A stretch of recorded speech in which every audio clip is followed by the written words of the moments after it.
बहुत सो यहाँ जमा है।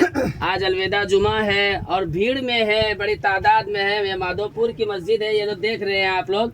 और बड़े नौजवान है और बड़े बूढ़े भी है। इनके हाथ में ये काली पट्टी बांधी हुई है और आज अलविदा जुमा भी है। और आज ये भीड़ के तादाद में और सभी का हाथों में मैं अजीब देख रहा हूँ कि सबके हाथ में ये काली पट्टी है। छोटे छोटे बच्चे हैं, उनके हाथ में भी है, बड़े जो है उनके हाथ में भी है, बूढ़े भी हैं उनके हाथ में है। मुझे कुछ समझ में नहीं आ रहा है कि अचानक ये, आज तक मैंने कभी नहीं देखा कि जुमा की नमाज के लिए पट्टी बांध कर आया हो।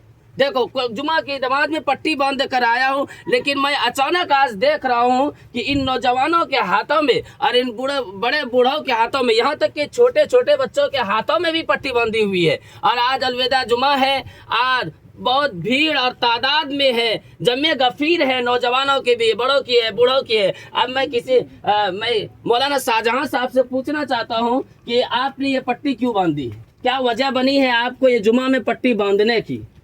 सरकार ने जो मुसलमानों के खिलाफ बिल लाया है, अच्छा, उस बिल की मुखालिफत में ये पट्टी बांधा गया है। अच्छा, और हम चाहते हैं सरकार से कि इस बिल को वापस ले। और हमने सियाह दिन के तौर पर हमने आज के अलविदा जुमा मनाया है। मौलाना शाहजहां साहब का कहना यह है कि जो सरकार जो कानून ला रही है, उस कानून को हम विरोध में लाए, जबकि सरकार का यह कहना है कि ये कानून आपके हित में है, आपके एकदम बिल्कुल मुताबिक है। आपका प्रॉपर्टी को बचाया जा रहा है, आपके प्रॉपर्टी के ऊपर हमला किया जा रहा है, उनको हड़पा जा रहा है। हम आपके सरकार का ये कहना है कि हम उस प्रॉपर्टी को बचाएंगे। आप इसके बारे में क्या कहना चाहते हैं? ये न मुसलमानों के हित में है और न ही इस देश के हित में है। देश के लिए भी खतरा है और मुसलमानों के लिए भी खतरा है। अगर मुसलमानों की इतनी फिक्र है तो फिर भाई हिंदू के जो ट्रस्ट हैं, उनके मंदिरें हैं, उनमें भी मुसलमानों का हिस्सा दिया जाए, उनमें भी मुसलमानों को मेंबर बनाया जाए। सिर्फ मुसलमानों के वक्फ बिल ही मैं क्यों कह रहा हूँ कि हिस्सेदारी दिया जाए।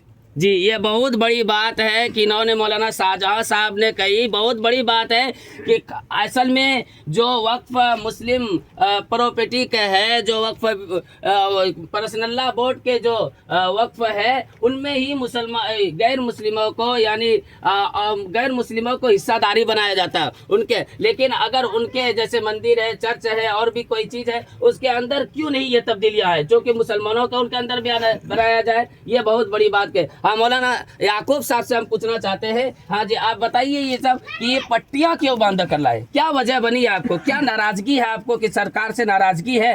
कोई आपके ऊपर ऐसा डोज डाला है जिनकी वजह से आप नाराज हो रहे हैं, जबकि सरकार तो ये कह रही है कि हम आपके हैं और आपके पूरे देखभाल करेंगे और आपके प्रॉपर्टी को हम बचाने वाले हैं। आपके प्रॉपर्टी को हमला कर रहे हैं, आपके प्रॉपर्टी को कोई कब्जा कर रहे हैं। हम आपके मस्जिदों को, कब्रिस्तानों को और आपके वक्फ के जितने भी माल और जायदाद है, हम बचाने वाले हैं, आपकी हिफाजत करने वाले हैं। और आप फिर सरकार के खिलाफ आप पट्टियाँ बांध रहे हैं, क्या वजह बनी है आपको?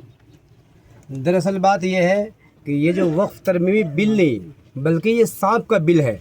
आप देखे होंगे जब सांप के बिल से जो निकलता है तो सांप तो जहरी डालता है। तो देखने में तो ये दिख रहा है कि ये मुसलमानों के प्रॉपर्टी को बचाने के लिए किया जा रहा है। तो सांप जो निकलता है तो वो जहरी होता है। इसी तरीके से ये बिल नहीं है बल्कि सांप का बिल है और इसके ज़रिए से मुसलमानों को अंदरूनी तौर पर डसा जा रहा है और इसी डसने का असर देश पर भी आएगा। तो लिहाजा जब इंसान को दुख होता है और तकलीफ़ होती है, इस तकलीफ़ को दिखाने के वास्ते काली पट्टी बांधी जाता है। आपने देखा होगा काले झंडे भी लगाए जाते हैं। इससे पहले आपने देखा होगा कि जब बाबरी मस्जिद शहीद हुई थी तो 6 दिसंबर को मुसलमानों के घरों पर जो है काले झंडे लगाए जाते थे। हम ये काली पट्टी से देकर इस बात को जाहिर करना चाहते हैं और देश की सरकार को बताना चाहते हैं कि ये जो हम काली पट्टी बांधे हैं, ये अलविदा जुम्मा को हालांकि बड़े खुशी से मनाया करते थे, लेकिन आज हमें खुश नहीं है, आज हमारा दिल खुश नहीं है, बल्कि हम गम के साथ और दुख के साथ एक काली पट्टी बांध कर बताना चाहते हैं कि ए बातिल से दबने वाले ए आसमां नहीं हम, कि